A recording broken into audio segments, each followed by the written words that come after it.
તત્કાલીન ઝડપ અને તત્કાલીન વેગ. હું શીખવાનું છે તત્કાલીન ઝડપ અને તત્કાલીન વેગ. અને ઇંગ્લિશમાં શું કહેવાય? અને ઇંગ્લિશમાં કહેવાય instantaneous speed and instantaneous velocity. શું કહેવાય? ઇન્સ્ટેન્ટેનિયસ સ્પીડ અને ઇન્સ્ટેન્ટેનિયસ વેલોસિટી. ઇન્સ્ટાગ્રામ કયું? Instagram. એ ઇન્સ્ટાગ્રામ એટલે શું? ઇન્સ્ટન્ટ એટલે શું? આજે સ્પીડ છે ને તો એને આપણે આમાં v ઇન્સ્ટન્ટ લખીએ. શું લખીએ? v instant. અને વેલોસિટી હોય તો બી શું લખીએ? v ઇન્સ્ટન્ટ લખીએ. રેડી? તો આ શું હશે? ઇન્સ્ટન્ટ એટલે શું? તમે ઇન્સ્ટાગ્રામ યુઝ કરો છો? સાચું બોલજો, કેટલા લોકો કરે છે? વાહ, હું બી કરું છું. એનું કઈ ખોટું નથી, પણ એની પર બહુ વધારે પડતો ટાઈમ પાસ થાય તો ખોટું. તમે છો ફોલો કરો છો? મને કેટલા લોકો આમાંથી ફોલો કરે? બધા? હા, થેન્ક યુ. ઓકે, કઈ વાંધો નહીં. આઈડીઝ ખબર નહીં હોય તો સર ફોલો કેવી રીતે કરવા તમને? ઓકે, તો આઈડી પછી હું તમને આપીશ, ચિંતા નહીં કરો. રેડી? પણ એની અંદર ખાસ મારી સલાહ એટલી છે કે પછી બહુ વધારે પડતો ટાઈમ પાસ કરવો નહીં. હું ક્યારેય કોઈ સ્ટુડન્ટને એમ નથી કહેતો કે આ નહીં વાપરવું, તે નહીં વાપરવું, પેલું નહીં કરવું, તેલું નહીં કરવું. કારણ કે એનાથી મને ખબર છે કે એટલો ફરક નહીં પડે. અગર હું કોઈ તમને એમ કહી દઉં કે ફેસબુક નહીં વાપરવાનું, તમે કંઈ બંધ નથી કરવાના, તમે પાછા ઘરે લઈને બેસો. હું કોઈ ઇન્સ્ટા નહીં વાપરવાનું, સર તમે તો વાપરો છો, અમને કામ સલાહ આપો છો. ઓકે, દરેક વસ્તુ વાપરવાની છે ના નથી, પણ એના પોઝિટિવ વેથી એનો ઉપયોગ જે કરો છો એ પોઝિટિવ યુઝ હોવો જોઈએ. પછી બહુ ખરાબ ઉપયોગ માટે એમાં તમારો સ્ટડી બહુ સિરિયસલી એક્ઝામ આવે છે, તમારે વાંચવાની જરૂર છે, તમે સતત એના ઉપર કન્ટિન્યુઅસ બેઠા છો તો નહીં. રેડી? બાકી રિફ્રેશમેન્ટ માટે, તમારા ફ્રેન્ડ સાથે કોન્ટેક્ટમાં રહેવા માટે ઇટ્સ ઓકે, ક્લિયર, જરૂરી છે. અત્યારે બધા સ્ટુડન્ટ્સ મેજોરિટી લોકો આ કરતા હોય છે. પણ સ્ટડી ટાઈમે સ્ટડી, ભણવા ટાઈમે ભણવાનું, ક્લિયર. બાકી તમે તમારે કે ફરવા ગયા હતા એના ફોટા પાડ્યા, તમારે કોઈની સાથે શેર તો કરવા જ છે, તો તમે ક્યાં કરશો? ઇન્સ્ટા ઉપર મૂકે. એટલા ખતરનાક ફોટા મૂક્યા હોય, મૂકવાના, વાંધો નહીં. ઇન્સ્ટાગ્રામ બોલો 12 વાળા ઓછા યુઝ કરે છે, 11 વાળા વધારે યુઝ કરે છે. એનો મતલબ જેમ જેમ નાની ઉંમર છે એ લોકો સોશિયલ મીડિયા ઉપર વધારે છે, એક્ટિવ વધારે છે. ગેમ બી રમતા હશો તો? કેટલા લોકો રમે છે? કઈ રમે? Battle ground. અત્યારે બંધ થઈ ગઈ એટલે તે બંધ કરી તો નથી રમતી. બીજું કોણ રમે છે? અમારી વખતે કેવી ગેમ હતી? બહારની બધી. હવે બધી કેવી થઈ ગઈ? મોબાઈલ. એટલે બહારની ગેમ હતી એમાં તો શું હતું? રમતા રમતા વાગે, ના થાય, તે થાય. વાગે ને તો અમે ઘરે કહી ન આપતા કોઈને. શું કામ? તો કે કહી દઈ તો બીજી વાર જવા ન દે. હવે દોડતા દોડતા પડી ગયા હોય, વાગી ગયો હોય, કઈ થયું હોય તો બહુ કહીએ નહીં, સહન કરી લઈએ. શું કામ? તો કે જો કીધું તો બીજે દિવસે એમ કે તો રેવા દે, આપણે રમવા નથી જાવ. એટલે એમાં અમને વાગતું બહુ તો અમે સહન કરી લેતા. અત્યારે તો કે વાગવાનો પ્રશ્ન જતો રહ્યો. અત્યારે આમાં મોબાઈલમાં રમવાનું, આપણને શું વાગવાનું? કઈ નહીં વાગવાનું. રેડી? તો ઘણી વખત અમે આ વસ્તુ નોટિસ કરી છે કે અત્યારે ઘણી વખત એવું બને છે કે સ્ટુડન્ટ્સની અંદર કે અત્યારે જે આ તમે લોકો છો એમાં ક્યાંક ક્યાંક સહન શક્તિ ઘટી ગઈ. સહન કરતા શીખવાનું.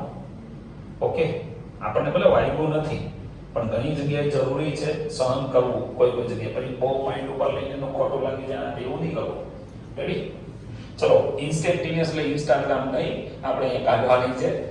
ઇન્સ્ટન્ટ એટલે શું? ઇન્સ્ટન્ટ એટલે તત્કાલીન, એટલે તુરંત. કોની વાત છે? તુરંત. કે ભાઈ તમે ફોટો પાડ્યો, જસ્ટ આજે ફોટો પાડ્યો અને તમે મૂક્યો અને કોઈ પૂછે ક્યારનો ફોટો છે? બસ હમણાંનો જ, તુરંત, આ થોડી વાર પહેલાનો જ.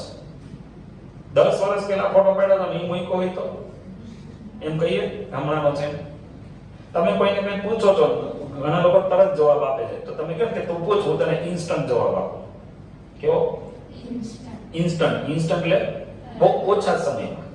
કેવા? બહુ ઓછા. તો એમ કે તું પૂછ, હું તને 2 વર્ષ પછી જવાબ આપું, તો એને ઇન્સ્ટન્ટ કહેવાય? નહીં, એમ નહીં બોલે તું પૂછ, હું તને ઇન્સ્ટન્ટ 2 વર્ષ પછી જવાબ આપું, તો કેવું લાગે? તો ઇન્સ્ટન્ટ વર્ડ એવો એટલે પછી એમાં 2 વર્ષ ન થાય, એમાં તુરંત જ કેવું પડે. કે ભાઈ તું અત્યારે ફરવા આવવાના તમે લોકો? તો તમે શું કહો? હા પાડો તો તમે તરત ઇન્સ્ટન્ટ જવાબ આપ્યો. ઓકે, મેં તમને પૂછ્યું રજા જોઈએ છે? ઇન્સ્ટન્ટ હા પાડી. ઓકે, હોમવર્ક કેન્સલ કરી નાખો છે? બોલો, જવાબ તો આપો. એક્ઝામો બધી કેન્સલ કરી દેવી છે? સર જિંદગીમાં બધી એક્ઝામ નીકળી જાય તો ભૂત પડી જાય. દીકરાઓ, આપણી લાઈફમાં ખાલી આ એક્ઝામ નથી, હજી જિંદગીની અલગ એક્ઝામો આવવાની. એમાં છે ને પેપર ખબર નથી કેવાનો, સિલેબસ બહારનું જ બધું આવવાનું. પણ તો બી હું કંઈક પૂછું, તમને એમ પૂછો કે ચલો તમારે પાણીપુરી ખાવા જવું છે, એમાં તો સર ઇન્સ્ટન્ટ ક્યાં પૂછો, તમે પૂછવાના થઈ પહેલા અમને ખબર હતી ખબર એમ તો ઇન્સ્ટાનું ડબલ ઇન્સ્ટા છે. કેટલું જાય અહીંથી છૂટીને હમણાં સીધા ક્યાં નીકળશે? પાણીપુરી લારી હોત છે. પાણી તો કે ઓલો પાણીપુરી વાળો આપશે એટલું ઠીક, પણ થોડુંક વરસાદ તો બી લઈ લે. પ્યોર આવે કે ચોખ્ખું આવે? ઓલે થોડુંક અડધી જ ભરીને આપી પૂરી, કઈ વાંધો નહીં, તો અડધી પર બાકીનો અમે લઈ લઈએ. છત્રીની બહાર આ છત્રી છે એમાં પૂરી બહાર કાઢે અને પછી ખાધી. હું અરે ઓછી ખાજો, આવડું એવું મોઢું હોય પણ પાણીપુરી માટે આટલું ખુલે. ડોક્ટર દવાની ટીકડી આવડી એવી આપે, ઈ મારાથી નહીં પીવાય. આટલી એવી ગોળી ન જાય અંદર, આવડી એવી પાણીપુરી જતી રહી. ક્લિયર? મેં જો બિચારાથી ન ખવાતી હોય, મોઢું આટલું જ ખોલતું હોય, પૂરી આવડી સાઈઝ, તું ગમે એમ કરીને ખોલ છે પણ એ ખાય તો ખરા, છેલ્લે અડધી કરીને ખાય પણ ખાય તો ખરા. તો ઇન્સ્ટન્ટ એટલે તરત, એટલે તુરંત, ઓછા સમયની વાત છે. Is it clear? ધ્યાનથી સમજો. જો આ ઇન્સ્ટન્ટ વર્ડ છે ને ઘણા લોકોને સમજ નથી પડતો, બહુ કન્ફ્યુઝિંગ લાગે, એટલે હું તમને આ બધા એક્ઝામ્પલ આપું છું. માની લો કે હું તમારો કોઈનો સ્ટડી કરું છું. ઓકે, કેટલી એજ છે તમારી? 15 વર્ષ. ઓકે, તમે 15 વર્ષના છો. હવે તમારો સ્ટડી મેં સ્ટાર્ટ કર્યો, તમે એકદમ તમારો જન્મ થયો ત્યારથી હું તમને ઓળખું છું. માની લો હવે તમારો જન્મ થયો ત્યારે મેં તમને જોયા હતા. ઓકે, ત્યારે તમે કંઈક અલગ દેખાતા હતા અને અત્યારે હું જોઉં તો અલગ દેખાવ છું. તો હું તમારો જન્મથી લઈને અત્યાર સુધીનો સ્ટડી કરું તો ફેરફાર બહુ મોટો છે. શું છે? ફેરફાર બહુ મોટો છે. તો આ જે આખો સ્ટડી ચાલે છે એ ઇન્સ્ટન્ટ સ્ટડી નથી, નાના એવા સમય માટેનો સ્ટડી નથી. ક્લિયર? પણ હવે માની લો તમારો જન્મ થયો અને પછીના અગર હું 1 મહિના પછીનો તમારો સ્ટડી કરતો હોય તો એમાં બહુ ફેરફાર હોય કે? એમાં બહુ ફેરફાર હશે નહીં. તો સમય ઘટાડી દો, ફેરફાર નાનો થઈ જાય. સમય વધારી દો, ફેરફાર મોટો થઈ જાય. અગર તમે 15 વર્ષ માટેનો સ્ટડી કરો તો ફેરફાર બહુ મોટો છે, પણ અગર તમે સમય ઘટાડીને 1 મહિનાનો કરી નાખો તો ફેરફાર બી નાનો. તો જ્યારે સમય ઘટાડી દેવો ત્યારે નાનો સમય આવી ગયો એટલે ઇન્સ્ટન્ટ વસ્તુની વાત આવી ગઈ. તો જ્યારે ઇન્સ્ટન્ટ વસ્તુની વાત કરશું તો સમજો ફેરફાર કેવો હશે? નાનો. આપણે જ્યારે બી અભ્યાસ કરશું, અગર માની લો કોઈ પદાર્થનું સ્થાન બદલાય છે અને એ સ્થાન બદલાય એટલે ફેરફાર થવું સ્થાનમાં. મોટો ફેરફાર હોય તો ડેલ્ટા, નાનો હોય તો ડીઆર.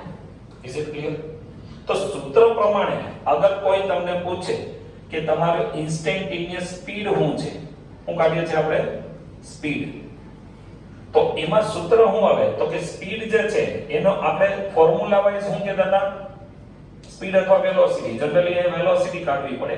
તો વેલોસિટીમાં આપણે ઈઝીલી આ ફોર્મ્યુલા મૂકી શકીએ.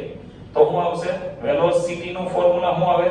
તો કે delta R upon delta T formula આવે, મોટો ફેરફાર. પણ જ્યારે તમને ઇન્સ્ટેન્ટેનિયસ વેલોસિટી પૂછે, આ નોર્મલ છે. ઇન્સ્ટેન્ટેનિયસ વેલોસિટી પૂછે ત્યારે અહીંયા ડેલ્ટા આર ની જગ્યાએ શું થઈ જશે? dr by dt. ફેરફાર કેવો થઈ જશે? નાનો. Is it clear? પણ આ તમને ડાયરેક્ટ નહીં સમજાય એટલે હું તમને એનું એક્ઝામ્પલ આપું. એમાં બંને લેશું આપણે. હું લેશું ઝડપ અને વેગ બંને. ઓકે, કે આ શું છે અને આ શું છે. અત્યારે મેં વેલોસિટી નો એક્ઝામ્પલ આપ્યું, એમાં આપણે બંનેનું કેલ્ક્યુલેશન કરશું. જોઈએ કેવી રીતે. માની લો કે આપણે કોઈ કારનો 5 સેકન્ડ માટે સ્ટડી કરીએ છીએ. કેટલી? 5 સેકન્ડ. હું અહીંયા નીચે જે લખીશ ને એ બધા ટાઈમ હશે. કોણ હશે? ટાઈમ. અને ઉપર જે લખીશ ને એ બધી એની પોઝિશન હશે. કોણ હશે? એટલે એનું સ્થાન. માની લો કે અહીંયા 0 સેકન્ડે એનું સ્થાન 0 પર હતું. ક્યાં હતું? 0 પર. પછી આ 1 સેકન્ડ, 1 સેકન્ડે એનું જે સ્થાન હતું એ 1 મીટર પર હતું. ક્યાં હતું? 1 મીટર. પછી બીજી સેકન્ડે એનું સ્થાન જે હતું એ 3 મીટર પર હતું. કેટલા પર? 3 મીટર પર જતી રહી ગાડી. પછી ત્રીજી સેકન્ડે જોઈ તો એ 7 મીટર પર જતી રહી. ક્યાં જતી રહી? 7. ચોથી સેકન્ડે મેં જોઈ તો એ ક્યાં જતી રહી હતી? 8 મીટર પર. ક્યાં જતી રહી હતી? 8. અને પાંચમી સેકન્ડે મેં જોઈ તો એ જે હતી એ ક્યાં હતી? 10 મીટર પર. ક્લિયર? પહેલી સેકન્ડે ક્યાં હતી? 1. બીજી ક્યાં હતી? 3 પર. ત્રીજી 7. ચોથી 8. પાંચમી સ્પીડ બદલાણી છે. દર વખતે સરખી નથી. આ આખો જે સ્ટડી છે, મને કોઈ પૂછે 0 થી લઈને 5 સેકન્ડ સુધીનો સ્ટડી કરો કે ભાઈ 0 થી 5 સેકન્ડમાં કારની સ્પીડ કેટલી હતી, આખો સ્ટડી કરી તો એ જે સ્પીડ કાઢશું એ આખી જર્ની માટેની સ્પીડ કાઢીએ છે, એને કહેવાય એવરેજ સ્પીડ. હું કહેશું એવરેજ સ્પીડ. શું આવશે એવરેજ સ્પીડ નો ફોર્મ્યુલા? તો કે ટોટલ અંતર કેટલું આપ્યું? 10. 0 થી ક્યાં સુધી ગઈ?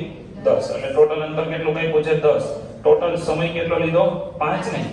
તો હું આવે જવાબ 2 મીટર પર સેકન્ડ. તો આ જે સ્પીડ આવી કઈ સ્પીડ આવી? એવરેજ. આખી સ્ટડી કરી લીધી, પૂરેપૂરો સ્ટડી 0 થી લઈને 15 વર્ષ એની જેવી વાત થઈ. હવે વાત કરી ઇન્સ્ટેન્ટેનિયસ. તો ઇન્સ્ટેન્ટેનિયસ માં પૂરેપૂરો સમય નહીં, ઓછો સમય લેવો. ઓકે ભાઈ, તમે એમ કહો છો કે તમે વલસાડ થી સુરત સુધી ગયા, 100 કિલોમીટર નું અંતર કાપ્યું, કેટલી કલાક લાગી હતી? 2 કલાક. તો હું તમને એમ પૂછું આ 2 કલાકમાં તમારી સ્પીડ કેટલી હતી? તમે કીધું 50. પણ હું તમને એમ પૂછું પહેલી 10 મિનિટમાં કેટલી હતી? સમય નાનો કરી નાખો તો એને ઇન્સ્ટેન્ટેનિયસ કહેવાય. આમાં તો કે 5 સેકન્ડ સુધીનો સ્ટડી કર્યો તો એવરેજ. પણ આમાં કોઈ મને પૂછે પહેલી 2 સેકન્ડમાં કેટલી હતી ઈ કાઢો તો ઇન્સ્ટેન્ટેનિયસ. અથવા કોઈ પૂછે પહેલી 1 સેકન્ડમાં કેટલી હતી ઈ કાઢો તો હું થઈ જાય ઇન્સ્ટેન્ટેનિયસ. ચલો આપણે કાઢીએ ફર્સ્ટ સેકન્ડ માટે. શું આવે? તો એને આપણે શું કહી દઈશું? v ઇન્સ્ટેન્ટેનિયસ કહી દઈશું. તો પહેલી સેકન્ડમાં એ અંતર કેટલું કાપ્યું હતું? 1 મીટર પર હતો. અને હું મૂકું 1 ડિવાઇડ બાય નીચે કેવું આવશે? 1. તો હું આવે જવાબ 1 મીટર પર સેકન્ડ. અગર હું 2 સેકન્ડ માટે કાઢું તો સમય હજી નાનો જ છે, આ મોટો હતો, આ નાનો થઈ ગયો. તો 2 સેકન્ડ માટે કાઢીએ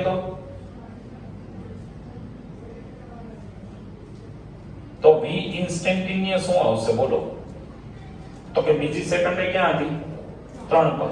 તો 3 ડિવાઇડ બાય હું લખશું 2. કેટલું આવશે? બદલાઈ ગઈ બધી. આખા માટે તો 2 હતી, પણ પહેલી સેકન્ડમાં 2 નહીં હતી. પહેલી સેકન્ડમાં કેટલી હતી? 1. બીજી સેકન્ડે કેટલી હતી? 1.5. આવો તમને પૂછે પહેલી 3 સેકન્ડ માટે કાઢો તો આવડે? ચલો કાઢીએ. શું આવશે? v instantaneous 7. ટોટલ અંતર કેટલું આપ્યું છે? 7 મીટર. ટોટલ ટાઈમ કેટલો લાગ્યો? 3. તો હું હવે 7/3 કરો કેટલું? 2.3 ને મીટર પર સેકન્ડ. ફરક પડી ગયો? બધામાં અલગ અલગ આવે છે. આખો સ્ટડી કરો તો એવરેજ. ટુકડામાં સ્ટડી કરો તો ઇન્સ્ટેન્ટેનિયસ. ઇન્સ્ટાગ્રામ નહીં બોલો. હું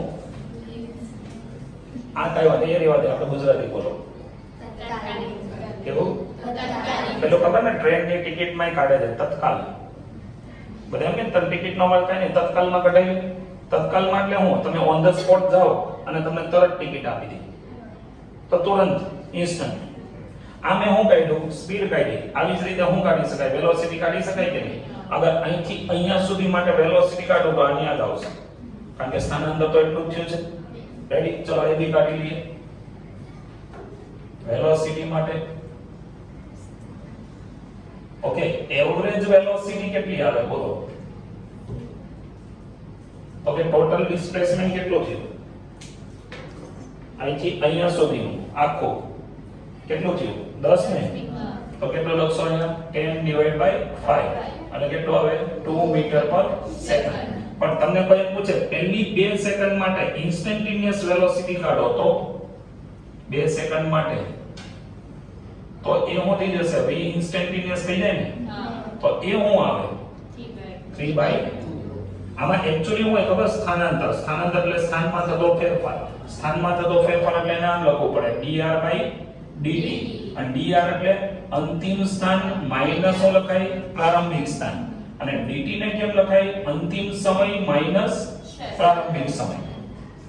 અંતિમ સ્થાન કેટલું હતું 3, પ્રારંભિક કેટલું હતું 0, નીચે અંતિમ સમય કેટલો હતો 2, પ્રારંભિક કેટલો હતો 0, એટલે એનું એ જ આવશે 3/2. એટલે કેટલું આવે 1.5 મીટર પર સેકન્ડ. આને શું કહેવાય ઇન્સ્ટાગ્રામ વાળી વેલોસિટી. કે ઇન્સ્ટા તો જ્યારે ઇન્સ્ટાગ્રામ આવે ત્યારે સમય તમે તો ઇન્સ્ટાગ્રામ ઉપર એક સેકન્ડની રીલ સોરી એક મિનિટ વાળી રીલ આવે, તમે એમાં 1 કલાકનો વિડિયો ન મૂકી શકો નહીં. એ તમને કેટલું એલાવ કરશે નાના સમય માટેની જેટલી બી વસ્તુ છે એ ક્યાં ચડે ઇન્સ્ટા. પણ YouTube પર મોટા ચડાઈ શકો તો YouTube ને એટલે ઇન્સ્ટા નામ ન થાય, ઓલાને એટલે ઇન્સ્ટા નામ આવે કે એમાં શું ચડશે નાના. Is it clear? આવડશે બધાને? આમાં કોઈને કઈ ડાઉટ નહીં ને? ક્લિયર બધાનું? ઓકે, તો અહીંયા સુધી રાખશો. આને આ પાકો કરવાનું તમારે.